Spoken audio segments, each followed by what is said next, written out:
Salut tout le monde, je fais ma pub au début, comme ça c'est fait, abonnez-vous, mettez des pouces bleus, commentez si vous aimez mes vidéos, merci. Aujourd'hui, on va parler de la série Goldorak, ou UFO Robot Grandizer. C'est une série animée japonaise réalisée par Tomoharu Katsumata, qui a réalisé entre autres Albator, Capitaine Flamme, Wingman, Mazinger Z et bien d'autres. Le tout pour la Toei Animation en 1975. D'après un manga de Go Nagai, elle comporte 74 épisodes de 25 minutes, diffusés en 1978 en France, dans Recrea 2, et pas toujours dans l'ordre original, et ce jusqu'à la fin des années 80. Elle fait suite à deux autres séries de robots, Mazinger Z, diffusée à partir de 1988 sur M6, dans l'émission Graffiti 6, et à Great Mazinger qui reste inédit en France. L'animation est de qualité très moyenne. Les images sont presque fixes, 6 à 7 par seconde. Le mouvement est fait avec des zooms et des déplacements sur les dessins de grande taille. Des choses très simples à faire pour les animateurs qui étaient entre 400 et 600 à travailler chez la Toei Animation à cette époque. Il sortait 6 dessins animés d'une demi-heure par semaine. Elle marque cependant une évolution pour l'époque. Comparée à des animés produits peu avant, comme Mazinger, ceci grâce à des plans et des mises en scène plus soignés sur les combats. Ils ont rendu le style plus réaliste que le manga, le ton de l'animé est sérieux. Le dessin animé a même les saisons qui passent, rythmé par les différentes fêtes, ce qui est rare dans les animés de l'époque. Et je garderai les noms de l'AVF pour parler de la série, je les trouve plus cool. C'est l'histoire d'Actarus, ou Duckfeed, le prince de Fort, qui fuit sa planète attaquée par les forces de Vega, à bord de Goldorak, le robot le plus avancé construit à ce jour. Il atterrit sur Terre et est recueilli par le professeur Procyon. Les forces de Vega ne tardent pas à le suivre et arrivent pour conquérir la Terre. Ils établissent une base sur la face cachée de la Lune, commandée par Minos et Hydargos, sous les ordres du grand stratégaire. Et plus tard dans la série, une base dans l'océan, commandée par Horus. Mais elles vont se heurter à Alcor et Actarus, qui vont défendre la planète contre les robots géants, envoyés par Vega. Il sera rejoint par Venusia, qui est la fille de Rigel, le patron d'Actarus, car il cache son identité en tant que garçon d'écurie. Il sera aussi rejoint par sa sœur, Phénicia, qui a aussi survécu. Ils forment la patrouille des aigles et défendent la Terre avec leurs engins construits par le professeur Procyon. Actarus, c'est le prince de Fort, et pilote de Goldorak. Il est tourmenté par les souvenirs de sa planète, empli de mélancolie et taciturne, rêvant de paix et d'amour pour la Terre, qu'il défend coûte que coûte contre toutes les attaques de Vega. Il est déterminé au combat, il n'hésitera pas à tuer ses adversaires pour gagner. Il a une grande force physique due à ses origines extraterrestres, et souffre quand même d'une blessure reçue lors de la fuite de sa planète. Procyon est un scientifique à la tête du centre d'études spatiales. Il a adopté Actarus à son arrivée sur Terre. C'est lui qui répare Goldorak et qui construit tous les engins de l'équipe. Il est très intelligent et humaniste. Il coordonne les missions de la patrouille des aigles et il surveille la venue des attaques de Vega. Alcor, ancien pilote de Mazinger Z, travaillant à la NASA. Il retourne au Japon pour étudier les apparitions d'OVNI dans la région de Tokyo. Il tombe vite sur Goldorak et l'aidera à défendre la Terre. Il est courageux mais ne réfléchit pas et fonce tête beige sur l'ennemi, se retrouvant souvent en danger. Il pilote d'abord l'Oveter, qu'il a construit lui-même, mais qui n'est pas très efficace au combat. Alors le professeur Procyon lui construira l'Alcorak, qui peut s'arrimer à Goldorak pour l'aider dans ses combats aériens. Venusia est la fille de Rigel. Elle est secrètement amoureuse d'Actarus, mais ne sait rien de ses origines, du moins au début. Une fois qu'elle connaîtra la vérité, elle voudra prendre part au combat contre Vega. Le professeur lui construira Venusiak, qui aidera Goldorak en combat aquatique. Elle est vaillante et courageuse et s'inquiète toujours pour les autres. Rigel est le père de Venusia et de Mizar. Il est colérique, se vexe vite et surveille tout le temps Venusia. C'est le propriétaire du ranch du Boulot Blanc sur lequel il y a le centre spatial. Il est à la tête du comité d'accueil des hommes de l'espace et il passe son temps à scruter le ciel pour accueillir les extraterrestres. Perché sur sa tour d'observation, très maladroit, c'est le comique de service. Phénicia, qu'on ne voit qu'au milieu de la série, est la sœur d'Actarus, qui a été amenée sur Terre petite par son précepteur, qu'elle prend pour son grand-père. Elle ne se souvient plus de sa planète, mais elle se rappelle de son grand frère. Quand elle se retrouve au centre, elle prendra part à la défense de la planète avec Phosorak qui permet à Goldorak d'aller sous terre. Elle est têtue et pleine d'énergie. Elle possède des pouvoirs de prémonition et elle est amoureuse d'Alcor. Il y a aussi Benta, l'idiot du village, qui drague Venusia, et les trois assistants du professeur Procyon, Antares, Argoli et Koshir, et le fils de Rigel, Mizar, qui veut devenir comme Actarus. Hydargos est le commandant en second des forces de Vega. Il est fourbe et n'hésite pas à trahir pour son propre intérêt. Il veut prendre la place de Minos qu'il est. Minos est le commandant en chef des forces de Vega, dans la base de la Lune Noire, sur la face cachée de la Lune. Il est très loyal et prêt à tout pour éliminer Actarus. Il partage son corps avec Minas, une femme qui est dans sa tête pour une sait quelle raison, et ils se haïssent profondément. Oros est le scientifique des forces de Vega. Il prendra fonction plus tard dans la série. Il est ainsi le concepteur des plans pour attaquer la Terre, depuis la base sous-marine qu'il a déployée. Le grand stratégaire est le dirigeant des forces de Vega. Il veut envahir la Terre pour établir son armée avant que sa planète d'origine n'explose. Mais il n'arrivera pas à temps et devra aller sur la base de la Lune, et supervisera les attaques face à l'incompétence de ses hommes. Il déclenchera lui-même l'attaque finale. Les forces de Vega sont faites de soldats en armure verte résistant aux armes classiques. Ils peuvent prendre possession des humains et se fondant en eux, et de divers autres personnages pilotant des monstres robots géants spécialement faits pour eux. Goldorak est le robot d'Actarus, qu'il a pris pour s'évader de sa planète et lutter contre les forces de Vega sur Terre. Il mesure 30 mètres de haut pour un poids de 280 tonnes. Il est muni de sa soucoupe porteuse. Il est doté de nombreuses armes. Actarus crie leur nom avant de les utiliser. L'Oveter est la mini soucoupe volante d'Alcor, qui lui permet de faire des reconnaissances de terrain et de se défendre contre les navettes ennemies. Elle dispose seulement d'un lance-missile. Alcorak, fabriqué par le professeur Procyon, est piloté par Alcor à partir de la mi-série. Il est plus grand et mieux armé que sa petite soucoupe. Il peut s'arrimer à Goldorak au niveau de la taille pour améliorer leur performance en combat aérien. Venusiak, lui aussi fait par le professeur Procyon, est piloté par Venusia et il permet à Goldorak de se déplacer plus facilement dans l'eau, en s'arrimant lui aussi à sa taille. Phosoarak, piloté par Alcor et Phénicia, construit par Procyon, évidemment, il permet à Goldorak de se déplacer sous terre grâce à ses deux foreuses. Cosmorak, que l'on ne verra que dans les 2 derniers épisodes de la série, est un vaisseau spatial qui se sépare en 3 parties, piloté par Alcor et Phénicia, qui leur permettra d'affronter les forces de Vega dans l'espace pour la bataille finale. Aquarak est un sous-marin géant piloté par Goldorak. Il lui permet de dépasser sa limite des 400 mètres de profondeur et il ne servira lui aussi qu'une seule fois dans la série. Les Golgoth, Anterak et Monstrogold sont des robots géants à l'aspect monstrueux, avec plusieurs types de robots. Des autonomes qui attaqueront Goldorak selon leur mission donnée par le camp de la Lune Noire, et des robots faits à partir d'animaux créés par Dantus, qui sont plus puissants que les robots de base.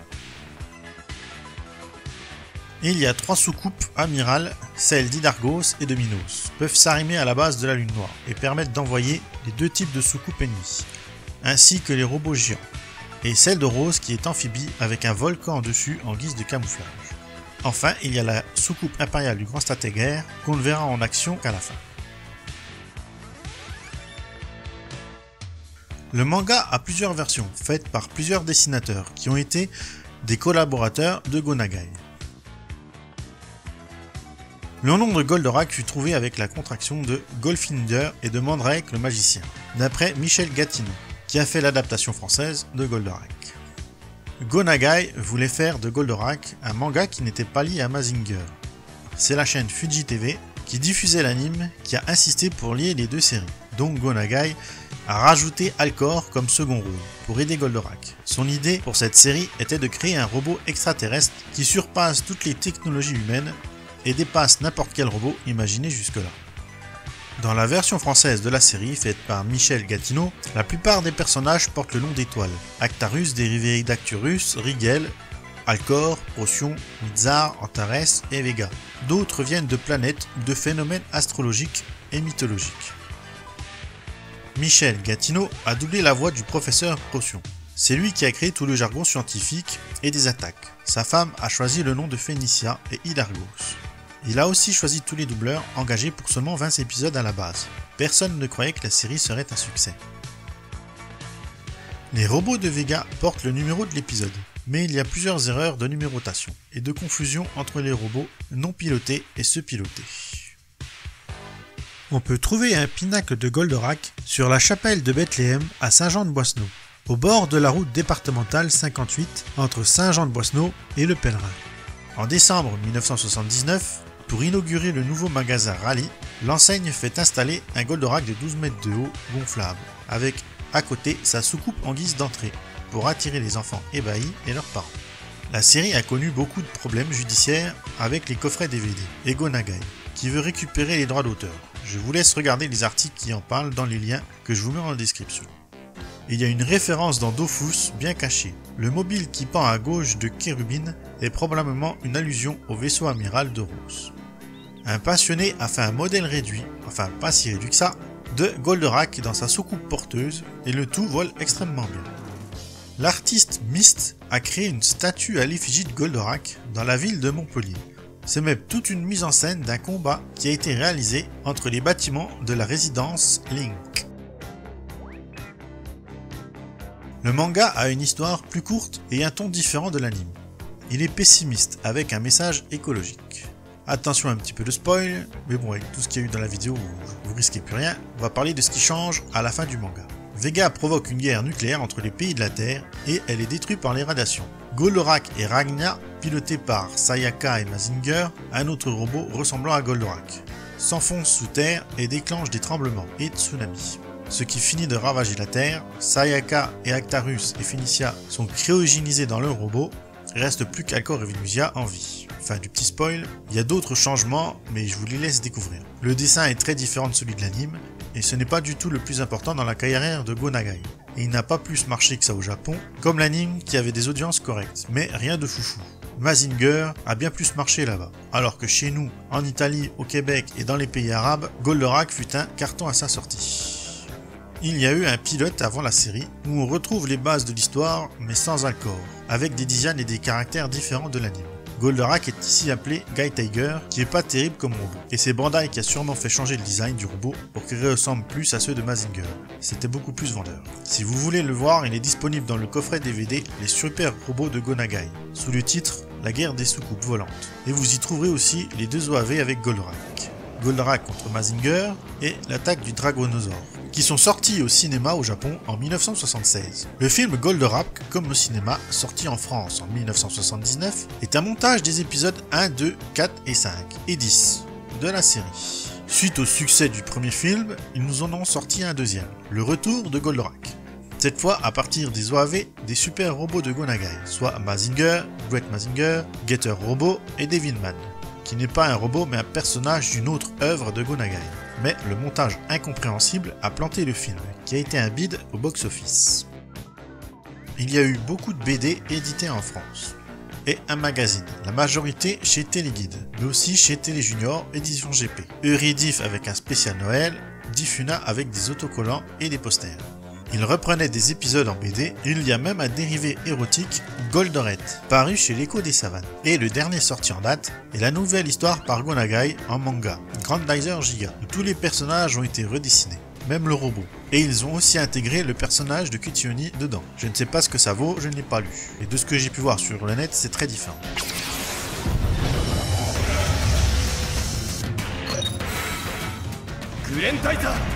Oh 40年の時を夫妻永井豪自らの手で新たな宇宙女子誌が紡がれるス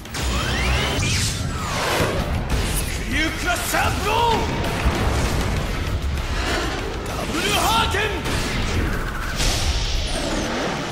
グレンダイザーギガチャンピオンレッドにて大好評連載中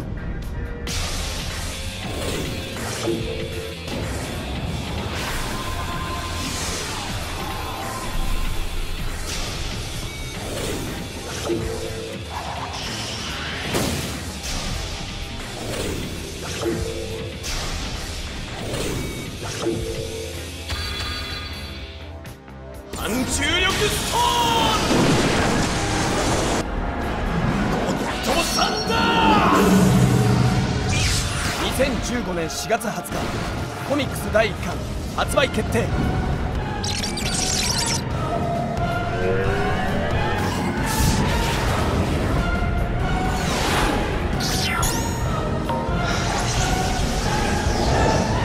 グレンダイザーギガIl y a un autre dérivé en série, les Robo Girl Z, qui utilisent les mêmes pouvoirs que les robots mythiques de Go Nagai, mais en costume fonctionnant à l'énergie photonique. Elles combattent la fille du Dr L, la baronne Ashura. Cette série est en 13 épisodes, et c'est assez spécial comme animé. C'est humoristique, mais il y a beaucoup d'Ishi dedans. Donc je vous préviens, ce n'est pas fait pour tout le monde. Il n'y a pas beaucoup de jeux vidéo où Goldorak est le héros principal. Il est souvent dans les jeux RPG stratégie où il y a des robots de toutes les licences mélangés, style Robo War Z ou Super Robot Tyson. Il y a le shooter Goldorak Spacer où là on est le héros. Et le jeu est assez joli malgré que ce soit un jeu à petit budget.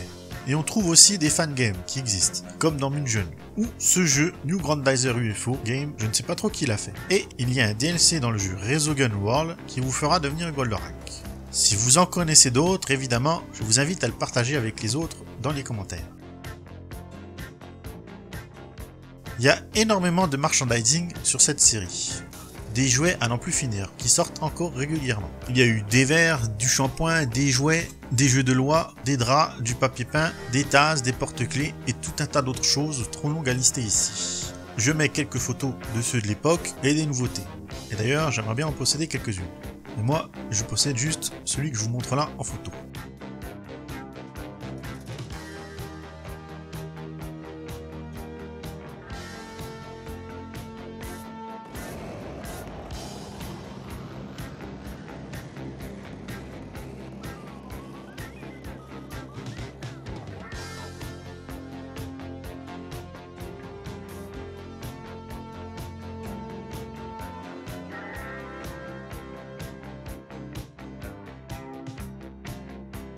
Les génériques sont tous devenus cultes. La musique de la série marche bien. Dès qu'on l'entend dans les épisodes, on ne peut s'empêcher de la chantonner. Il y a eu 9 génériques français pour la série. Le premier est À court vers nous. Première version du générique repris de la version japonaise, interprétée par Enrique Ford. Le deuxième, Va combattre ton ennemi, générique de fin, diffusé en juillet et août 1978, chanté par Enrique. Mais il a été vite retiré. Le troisième, Goldorak, c'est le deuxième générique de début et de fin, à partir de septembre 1978, chanté par Noam. C'est la version la plus vendue avec 4 millions d'exemplaires. Le quatrième, La légende d'Actarus, version remixée d'À court vers nous, chanté par Jean-Pierre Savelli. Le cinquième, Le prince de l'espace, remix de Va combattre ton ennemi, chanté par Jean-Pierre Savelli et repris par Bernard Minet. Sixième, Et l'aventure continue, chanté par Lionel Leroy en 1982. Septième, La justice de Goldorak, chanté par Lionel Leroy, aussi en 82. Huitième, Le retour de Goldorak, Goldorak Go, chanté par Bernard Minet en 1987. Neuvième, Goldorak, oui c'est son nom, chanté par Bernard Minet. Et il y a aussi d'autres titres qui ont été produits, juste pour les vinyles ou cassettes, ou autres dérivés de la série. Qu'on trouve Goldorak Go, chanté par Noam, Goldorak et l'enfant, chanté par Jean-Pierre Savelli, Robot, la balade d'Actarus, Voyage dans le temps, chanté par Lionel Leroy, Bernard Minet qui a bien chanté 4 chansons malgré les commentaires qui m'avaient été mis dans ma première vidéo. Il a donc aussi chanté ce que je vous citais plus haut, et Un robot, un héros, et Le plus grand des robots, ce qui fait donc 4. On trouve aussi divers remixes, donc en premier, La légende d'Actarus sur l'album Technotoon, et Goldorak, le remix Fulgure au point. Il y a des liens dans la description pour écouter les génériques, dépêchez-vous avant que ce soit supprimé par YouTube. On trouve aussi des cassettes audio avec des histoires racontées dessus, comme des livres audio quoi. Il y a aussi une version 33 tours du premier film, où l'histoire était racontée en audio pour les enfants. Il y a un générique spécialement fait pour le deuxième film, Goldorak et les deux Mazinger, interprété par Michel Barouille, dont la version instrumentale a servi pour Albator et Sankukai de musique de fond dans leurs VF respectives. Les musiques de fond de la série sont composées par Shunsuke Kikuchi, musicien très connu au Japon, qui a fait les musiques d'Albator, Dragon Ball Z, Le Tour du Monde en 80 jours et bien d'autres. Il y a 4 CD de la BO de Goldorak et Mazinger qui sont sortis, UFO Grandizer Eternal Edition numéro 7, 8, 9, 10 si vous voulez les trouver. Le chanteur du générique de la version japonaise est Isao Sasaki, qui est aussi seiyuu et acteur. D'autres chansons d'un style complètement différent, on trouve les Fatal Picard qui ont fait une chanson parodique Goldorak est mort, où Actarus a planté son Goldo dans un arbre en sortie de boîte. Les DSL, un groupe de rap, ont fait une chanson intitulée Goldorak, tout simplement. Le groupe de métal progressif québécois Oblivion a repris la chanson Goldorak le Grand sur son album Flashback. Et il y a d'autres reprises ou références dans des chansons. Il y a une belle liste sur Wikipédia, et dès que moi j'en trouve, je les mets dans la playlist Goldorak. pouvez aller checker si vous voulez. Donc la série a bien vieilli. Ça a été difficile pour moi de m'y remettre au début. J'avais des souvenirs de combats plus épiques que ça. Une fois passé cette mauvaise impression, on suit facilement la série, qui se compose d'épisodes semblables à chaque fois, une nouvelle attaque de Vega avec un nouveau monstre robot à détruire. Des plans toujours plus incroyables les uns que les autres, et rarement logiques. Les héros ne voient pas les ennemis infiltrés sous leur nez, ou les ennemis qui envoient la plupart du temps un seul robot à l'attaque de Goldorak. Enfant, on n'y faisait pas attention, mais adulte, ça peut nous sembler idiot. La série est dramatique, il y a beaucoup de morts à surmonter avec des sacrifices pour sauver la Terre, et aider Actarus à vaincre Vega, qui sont très machiavéliques, et envoient régulièrement des personnes du passé de notre prince combattre Goldorak. Il y a une touche d'humour avec Rigel et Benta qui ne font que des conneries. Mais c'est une série que je conseille à tout le monde. Elle porte de grandes valeurs comme le courage, l'optimisme, l'entraide et la sacro-sainte amitié habituelle des mangas. Petit bémol, la fin de la série sera vite expédiée. À peine le combat fini que Actarus et Phénicia se cassent, sans attendre une seule seconde de plus sur Terre. Pas le temps de boire un coup, pareil. Ça aurait mérité un petit peu plus que ça. Voilà pour cette série qui a fait beaucoup parler d'elle à son arrivée en France. Je vous mets des liens dans la description pour ceux qui veulent rentrer dans les détails plus précis. Et je mets les 2 précédentes vidéos en non répertoriées. Elles restent dans leurs playlists respectives pour ceux qui les préfèrent, on ne sait jamais. N'oubliez pas de vous abonner, de partager, les pouces. Et merci de me suivre. Commentez si ça vous a plu que je refasse cette vidéo. Et dites-moi si vous voulez que je refasse les autres. Et je vous dis à bientôt. Bye bye.